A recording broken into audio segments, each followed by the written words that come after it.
Assalamualaikum warahmatullahi wabarakatuh.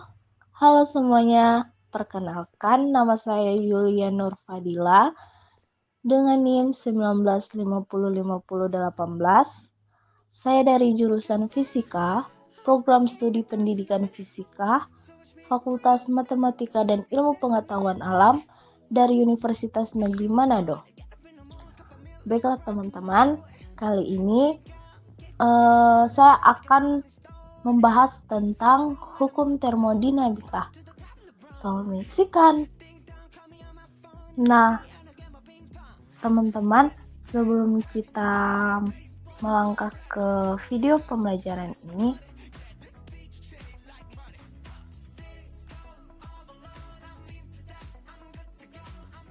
pertama-tama saya ingin menjelaskan apa sih hukum-hukum termodinamika itu. Jadi, hukum-hukum termodinamika itu pada prinsipnya menjelaskan tentang peristiwa perpindahan panas dan kerja pada proses termodinamika. Sejak perumusannya, hukum-hukum ini telah menjadi salah satu hukum terpenting dalam fisika dan berbagai cabang ilmu lainnya yang berhubungan dengan termodinamika. Nah, hukum-hukum ini sering dikaitkan dengan konsep-konsep yang jauh melampaui hal-hal yang dinyatakan dalam kata-kata rumusannya. Nah, selanjutnya kita akan mempelajari tentang hukum-hukum yang ada di termodinamika. Nah, yang pertama itu adalah hukum awal atau zero law. Jadi, hukum awal ini menyatakan bahwa dua sistem dalam keadaan setimbang dengan sistem ketiga, maka ketiganya dalam saling setimbang satu dengan lainnya. Hukum ini dimasukkan setelah hukum pertama termodinamika. Nah, adapun hukum selanjutnya yaitu hukum pertama termodinamika. Jadi, hukum yang sama juga terkait dengan kasus kekekalan energi. Hukum ini menyatakan bahwa perubahan energi dari suatu sistem termodinamika tertutup sama dengan total dari jumlah energi kalor yang disuplai ke dalam sistem dan kerja yang dilakukan terhadap sistem. Hukum ini dapat diuraikan menjadi beberapa proses, yaitu proses dengan isokorik, isotermik, isobarik, dan juga adiabatik. Nah, hukum selanjutnya yaitu hukum kedua termodinamika. Hukum kedua termodinamika ini terkait dengan entropi. Hukum kedua termodinamika ini tidak ada bunyi untuk hukum ini. Yang ada hanyalah pernyataan-kenyataan eksperimental yang dikeluarkan oleh Kelvin Planck dan Clausius. Pernyataan Clausius yaitu tidak mungkin suatu sistem apapun bekerja sedemikian rupa sehingga hasil satu-satunya adalah perpindahan energi sebagai panas dari sistem dengan temperatur tertentu ke sistem dengan temperatur yang lebih tinggi. Sedangkan pernyataan Kelvin Planck yaitu tidak mungkin suatu sistem beroperasi dalam siklus termodinamika dan memberikan sejumlah neto kerja ke sekeliling sambil menerima energi panas dari satu reservoir termal. Total entropi dari suatu sistem termodinamika terisolasi cenderung untuk meningkat seiring dengan meningkatnya waktu, mendekati nilai maksimumnya. Hal ini disebut dengan prinsip kenaikan entropi, yang merupakan korolari dari kedua pernyataan di atas. Nah, hukum terakhir termodinamika yaitu hukum ketiga termodinamika. Hukum ketiga termodinamika terkait dengan temperatur nol absolut.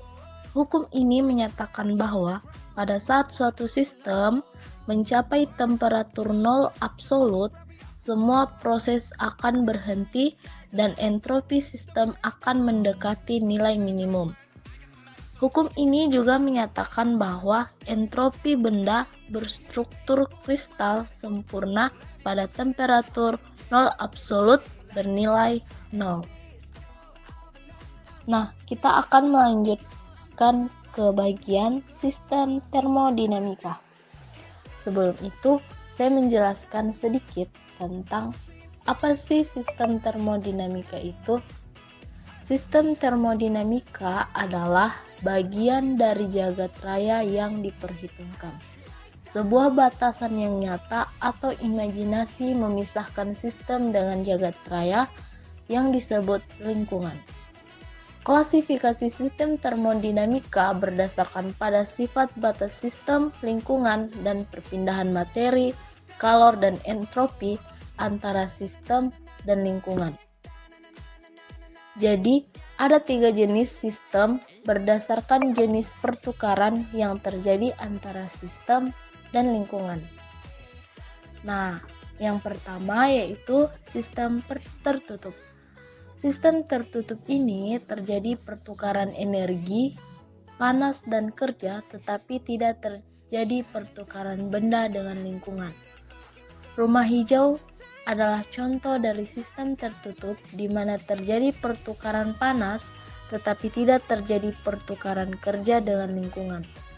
Apakah suatu sistem terjadi pertukaran panas, kerja, atau keduanya?